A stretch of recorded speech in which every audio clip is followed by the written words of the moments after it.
Advancements in the medical field are giving nurses faster, more effective results than ever before. They should expect the same from their education, too. Capella University's game-changing FlexPath format allows you to set your own deadlines and leverage your experience to move faster through your program. So the faster you move, the more money you save. When you're ready, we'll be here. Visit capella.edu for a trial course at no cost to you. Capella University. Don't just learn smarter. The Cricket Badger Podcast IPL Daily, in association with Moonrise Cricket, Indian Premier League 2020 13th edition. Every day, every game, every spill, every thrill, every triumph, all the way to the IPL trophy.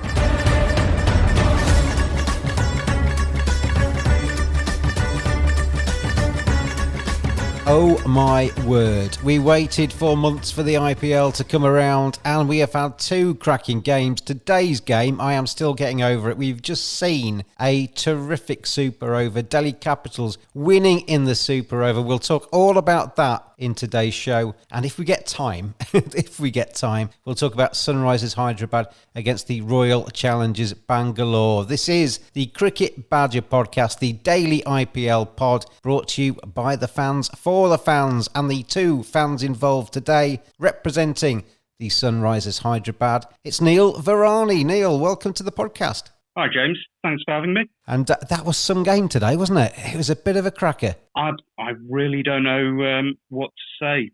It's one way, then the other. We thought Delhi would be miles away from anything competitive before Marcus Stoinis came in and did something we were possibly not expecting because of how he finished games during the series with England. And then somehow Punjab managed to drag themselves out of a hole, only for it all to come down to the wire again at the end. Yeah, they both lost it, they both won it, they both lost it again. It was a ridiculous game today. To talk to us about the Royal Challengers Bangalore is a man in Bangalore. That's quite fitting, isn't it? It's Samson Peter. Sam, how are you?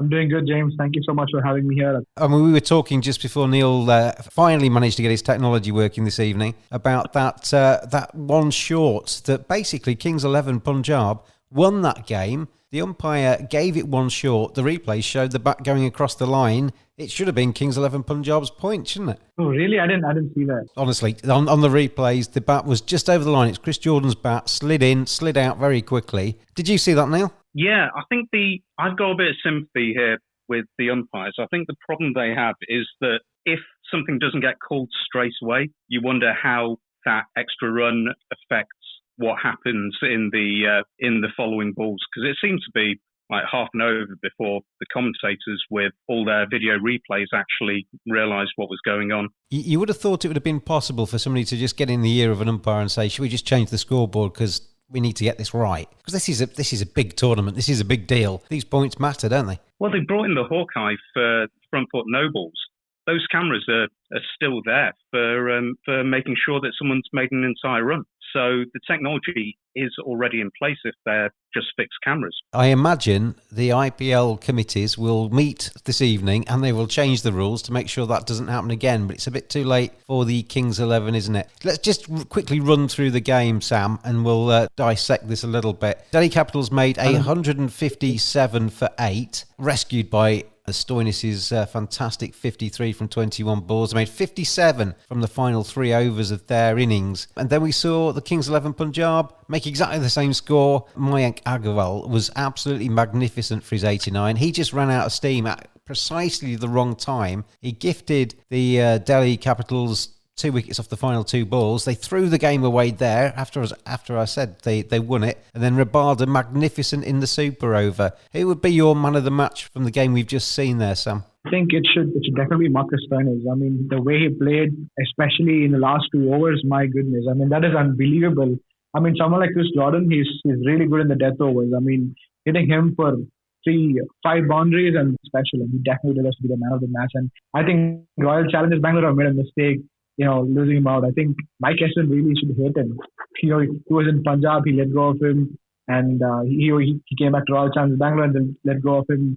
And I think Marcus Stoinis, he really played well. He definitely deserves to be the player of the match. And Neil, that final over that Stoinis bowled, I didn't think it was that great. And the final ball to Chris Jordan, when they effectively needed just one run to win the game, it was a leg stump full toss, wasn't it? And Rabada, fantastic catch, but I don't think it was a fantastic death over. But when it's your day, isn't it? It reminds me a lot from personal viewing of Hardik Pandya bowling against Bangladesh in the last World Cup. Absolute dross over. But when it came down to it, the batsman either got complacent or wanted to finish with a big flourish and just gifted their wickets. 2-3 wickets in the Bangladesh game. It was 2 wickets here, which were completely unnecessary, where the famous Nurdle down to third man would have won the game in both those games, but out of nowhere, the game's been lost. Well, we are going to now look ahead to the Sunrisers Hyderabad against the Royal Challengers Bangalore. Another big game and promises to be another close one as well. The points have been shared between these two sides over the last 2 seasons of IPL. Let's start with Sunrisers. Let's start with Neil about his team. Trevor Bayliss, the coach. David Warner back as captain. Do you think that's a good move, Neil, to bring David Warner, the Aussie, back in? He's obviously missed the last couple of seasons as skipper because of Sandpapergate, etc. Crucial with the bat, isn't he? Fantastic. 3 times Orange Cap winner. But is he the right man to be leading the team out there? I actually think that David Warner is an excellent captain for T20. So he's shown with Sunrisers, and actually, as he showed with Australia before Sandpapergate, he actually seems a completely different person when he's not wearing the yellow. I'm not sure if there's just a little bit of tempering on that aggressive nature. But with Sunrisers, he's been very supportive of young Indian players coming through. He's always been very positive. And he really seems to bring the group together in a way that you wouldn't expect, given the reputation that David has. But when he has been captain previously, or even just leader on the field, I think he's really added something to the team there. Trevor Bayliss, it's going to be quite interesting because Sunrisers have a history as a defensive-minded team under Tom Moody, and it's worked very well for them. Trevor obviously brought his ultra-aggressive ethos to the England team to great success. So how the two are going to blend, considering there hasn't been a complete overhaul of the squad, is going to be interesting to see. That's what they need, isn't it? They need the combined characters to blend perfectly at the top of the Sunrisers food chain there for them to be successful. Let's move across to Sam, and obviously sat in Bangalore. Virat Kohli, your skipper, Sam. He's got a glittering CV. He's one of the best players in the world. There's no doubt about any of that. As the Royal Challengers Bangalore skipper, though, he's never got his hands on that trophy. How do people over there see him in terms of RCB? Are they right behind him? Do they think he's the best thing since sliced bread? Or is anybody critical of him as a captain of that side? James, here the support keeps growing for Royal Challengers Bangalore every year. I know we haven't been winning any trophies, but still the support that Virat Kohli gets.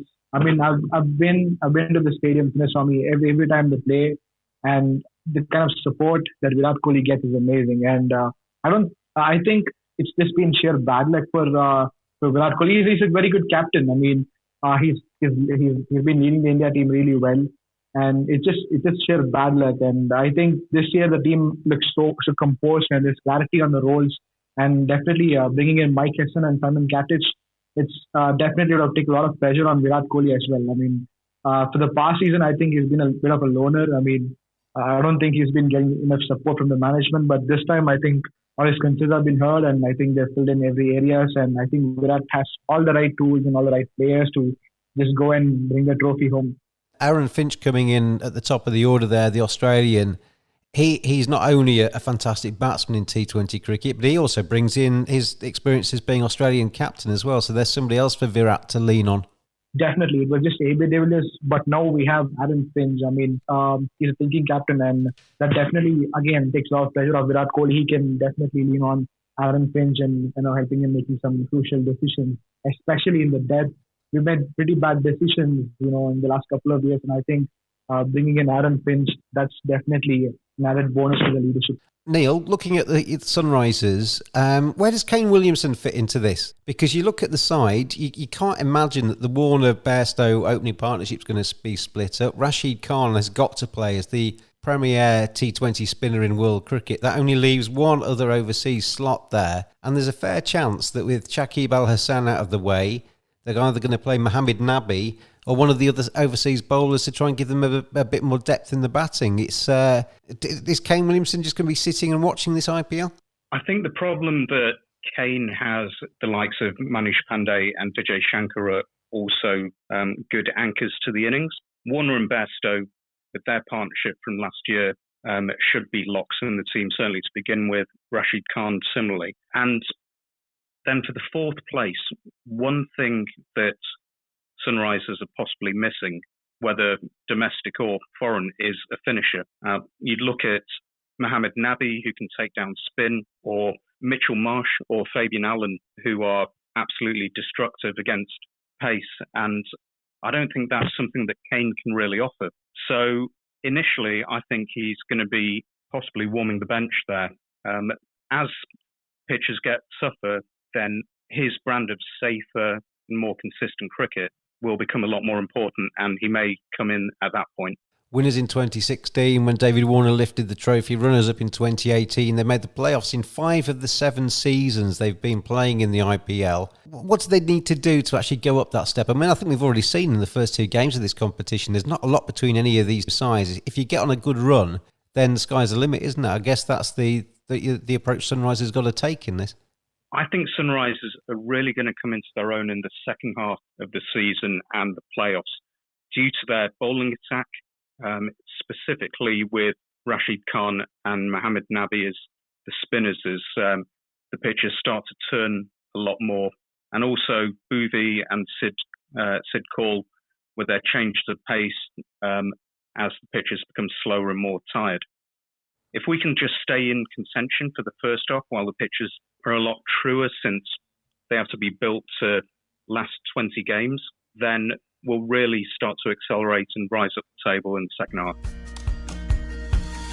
Moonrise is a sports engagement website to allow sports fans to learn from the very best. Get a personal video message recorded for a fan's special occasion. Have a professional cricketer as your next coach by getting video feedback or having a 30-minute conversation with some of the world's best players. Players such as Jimmy Neesham, Colin Munro, Tammy Beaumont, Danny Wyatt, Monty Panesar. Visit moonrisesports.com or go to Moonrise Sports on Facebook, Instagram and Twitter. Moonrise Cricket, let's play.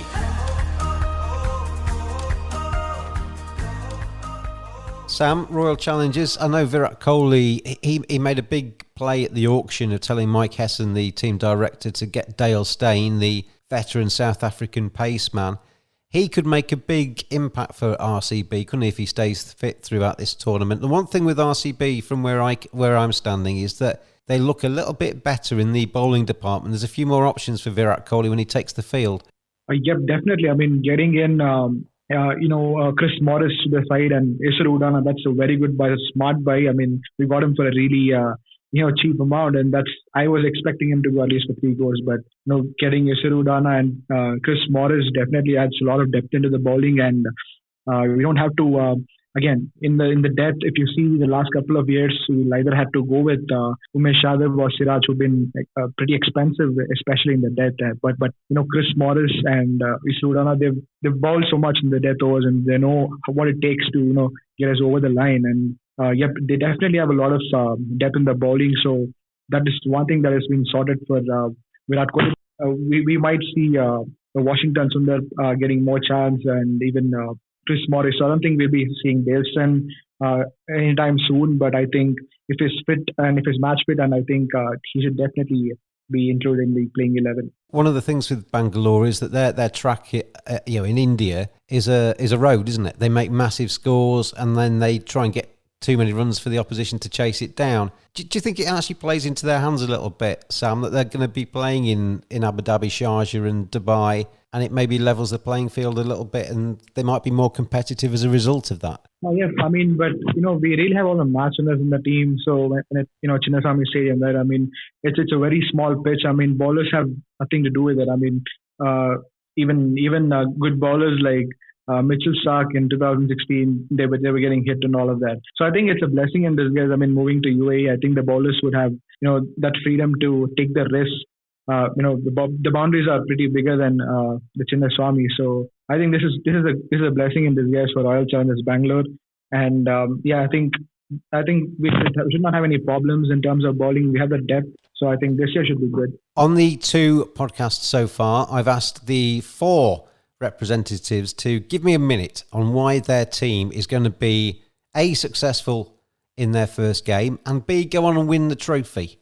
So I need you to both get excited here. I want you to get behind your teams. I'm going to start with you, Neil, as the technically home side tomorrow. Sunrisers Hyderabad. Why are they the team to watch this time, and why are they going to lift IPL 2020? In a word, balance. That's not a minute. We've got the best T20 bowler in the world. We've got the most consistent world-class batsman in the world. In Kane Williamson, we have the nicest man in the IPL. In Johnny Bairstow, we got the angriest man in the IPL.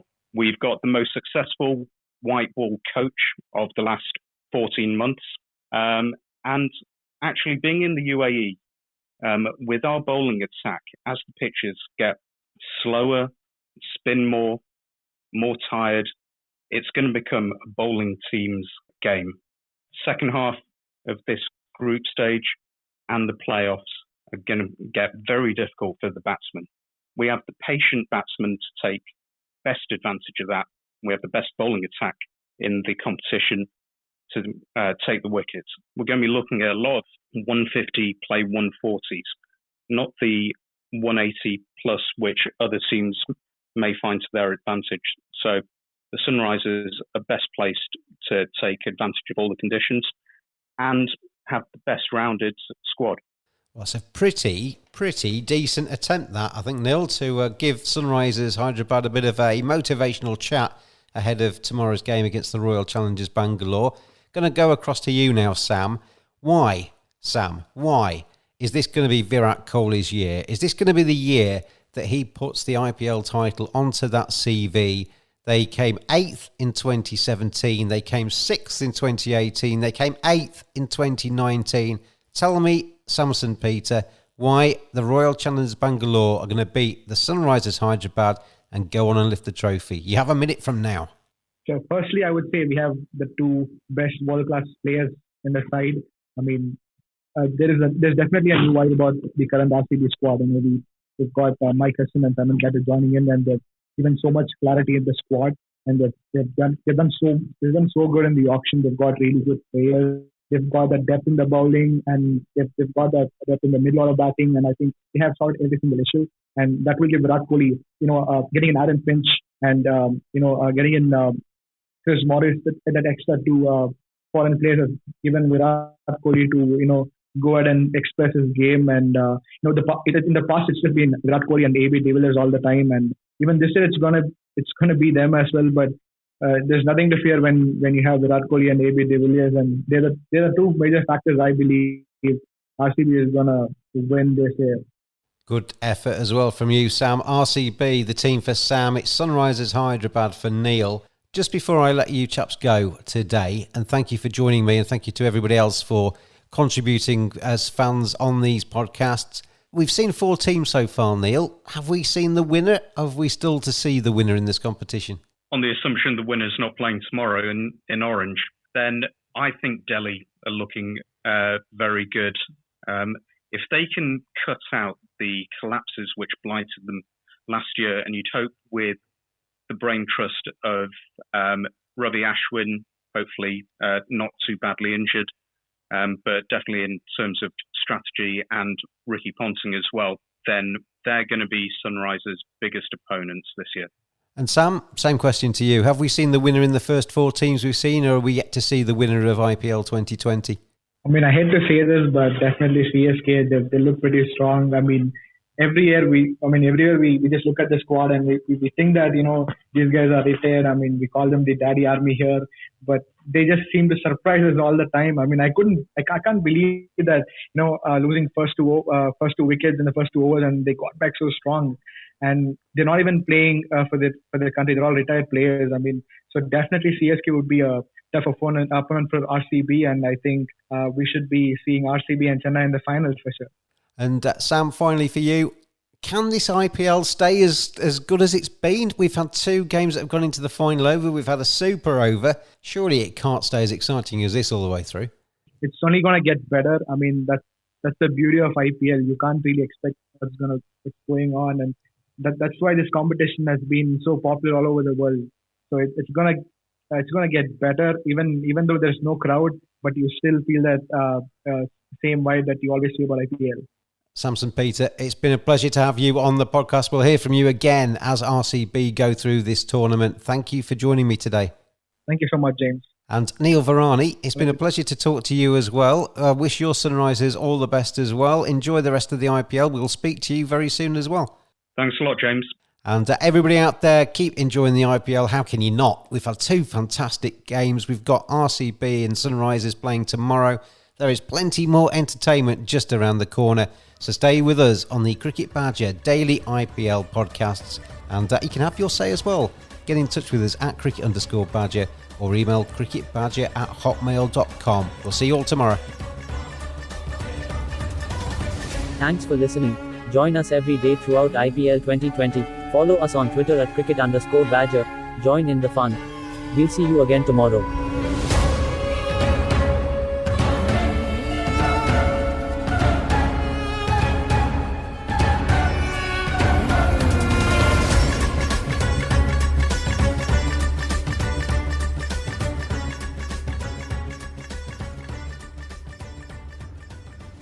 Introducing touch-free payments from PayPal, a safe way for your customers to pay.